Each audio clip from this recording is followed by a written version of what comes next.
La vie éternelle. Message 6. Vous avez reçu le pouvoir. La Bible déclare, « La lumière luit dans les ténèbres, et les ténèbres ne l'ont point reçue. Elle est venue chez les siens, et les siens ne l'ont point reçue.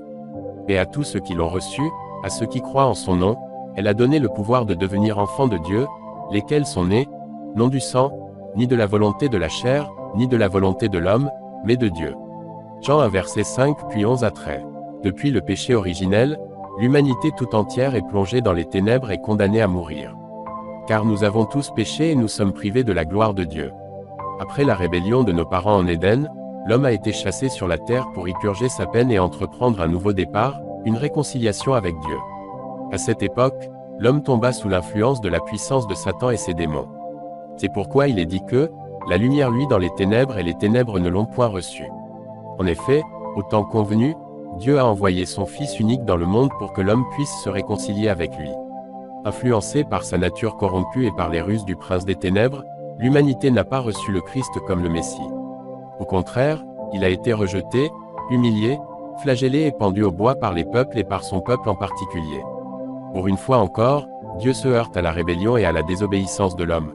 Mais cette fois, quoique l'acte ne restera pas impuni pour ses auteurs, elle rentre parfaitement dans le plan de Dieu pour sauver l'humanité et va être salvatrice pour ceux qui auront cru, car c'est ce faisant que l'acte dont les ordonnances nous condamnaient a été effacé et détruit. La loi nous enseigne que tout ou presque tout est purifié par le sang. Sans effusion de sang, il n'y a pas de pardon de péché. C'est son sang versé à la croix qui lave nos péchés et nous purifie pour nous rendre dignes des promesses de la vie en Jésus-Christ.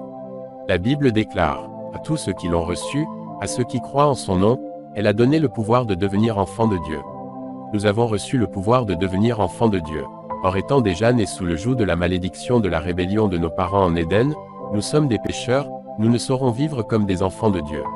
Autrement dit, nous devons premièrement, naître de nouveau, en acceptant Jésus-Christ comme notre Seigneur et Sauveur personnel, en le reconnaissant comme le Fils unique de Dieu venu dans le monde pour nous donner la vie éternelle et accepter de le suivre en mettant ses enseignements en pratique.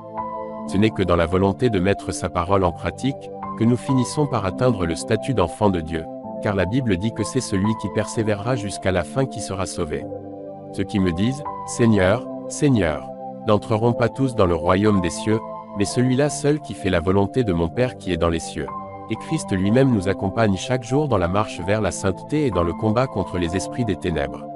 Il dit encore, « Voici, je vous ai donné le pouvoir de marcher sur les serpents et les scorpions, et sur toute la puissance de l'ennemi, et rien ne pourra vous nuire. » Luc 10, 19.